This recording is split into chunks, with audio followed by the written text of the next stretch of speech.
পাকিস্তানের ক্ষেপণাস্ত্র কর্মসূচির ভয়ে আতঙ্কে যুক্তরাষ্ট্রের নিষেধাজ্ঞা। পাকিস্তানের ক্ষেপণাস্ত্র কর্মসূচি নিয়ে উদ্বেগ জানিয়েছে যুক্তরাষ্ট্র।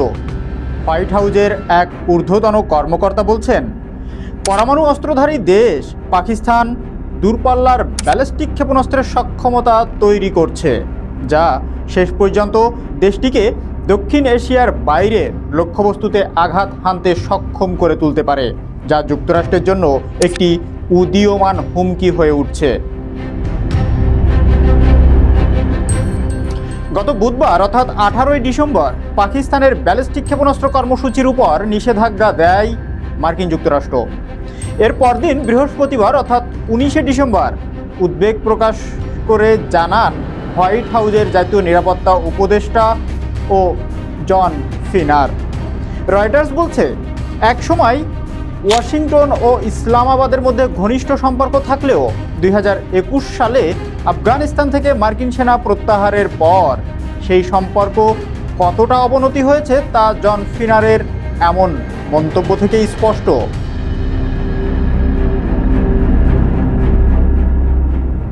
জন ফিনারের এমন বক্তব্যের পরিপ্রেক্ষিতে প্রশ্ন উঠেছে যে পাকিস্তান কি তার পরমাণু অস্ত্র ও ব্যালিস্টিক ক্ষেপণাস্ত্র কর্মসূচির উদ্দেশ্যে পরিবর্তন করছে।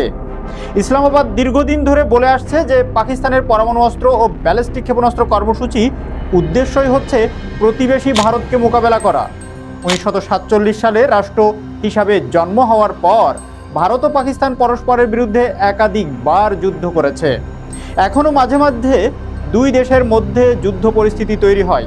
পাকিস্তান তার পরমাণু ও ক্ষেপণাস্ত্র কর্মসূচি চালিয়ে এলেও যুক্তরাষ্ট্র এতদিন তেমন উচ্চবাচ্য করেনি। তবে আফগানিস্তান থেকে সেনা প্রত্যাহারের পর হঠাৎই সুর পাল্টেছে দেশটি। গত বুধবার পাকিস্তানের দূরপাল্লার ব্যালিস্টিক ক্ষেপণাস্ত্রের উপর নিষেধাজ্ঞা আরোপের ঘোষণা দেয় ওয়াশিংটন। নতুন এই নিষেধাজ্ঞার মধ্যে ক্ষেপণাস্ত্র কর্মসূচির তত্ত্বাবধানে থাকা পাকিস্তানের রাষ্ট্রীয় মালিকানাধীন প্রতিরক্ষা সংস্থাও রয়েছে।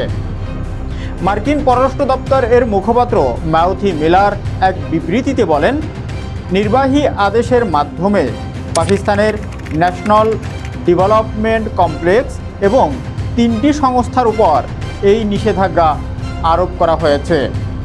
মূলত গণবিধ্বংসী অস্ত্র ও তার সরবরাহের উপায়গুলোকে লক্ষ্য করে এই পদক্ষেপ নেওয়া হয়েছে।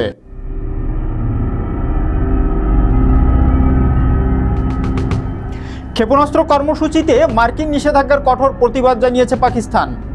দেশটির পররাষ্ট্র মন্ত্রণালয়ের এক বিবৃতিতে বলছে, এটা দুর্ভাগ্যজনক এবং পক্ষপাতদুষ্ট। এই নিষেধাজ্ঞা আঞ্চলিক স্থিতিশীলতায় ক্ষতি করবে।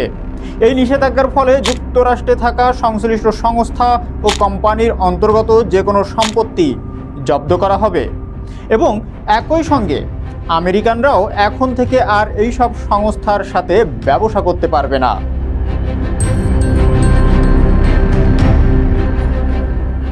নিষেধাজ্ঞা আরোপের একদিন পর যুক্তরাষ্ট্রের ওয়াশিংটন ডিসি ভিত্তিক গবেষণা প্রতিষ্ঠান কার্নেগি এন্ডাউনমেন্ট ফর ইন্টারন্যাশনাল পিস এই বৃহস্পতিবার এক আলোচনায় জন ফিনার বলেন, পাকিস্তান ক্রমবর্ধমানভাবে অত্যাধুনিক ক্ষেপণাস্ত্র প্রযুক্তি উন্নয়নের কাজ অব্যাহত রেখেছে। এর মধ্যে দূরপাল্লার ব্যালিস্টিক ক্ষেপণাস্ত্র ব্যবস্থা সহ অন্যান্য সরঞ্জামও রয়েছে, যা দেশটিকে উল্লেখযোগ্য বড় রকেট পরীক্ষায় সক্ষম করে তুলবে।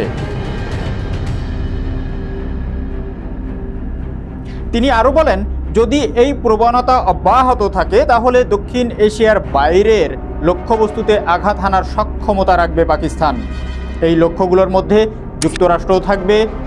রাশিয়া, উত্তর কোরিয়া ও চীনের নাম উল্লেখ করে বাইডেন প্রশাসনের এই জ্যেষ্ঠ কর্মকর্তা বলেন, যুক্তরাষ্ট্রে পৌঁছাতে পারে এমন সক্ষমতার ক্ষেপণাস্ত্রধারী পরমাণু অস্ত্রে সজ্জিত দেশের সংখ্যা বিশ্বে খুবই কম এবং তারা ওয়াশিংটনের প্রতিপক্ষ।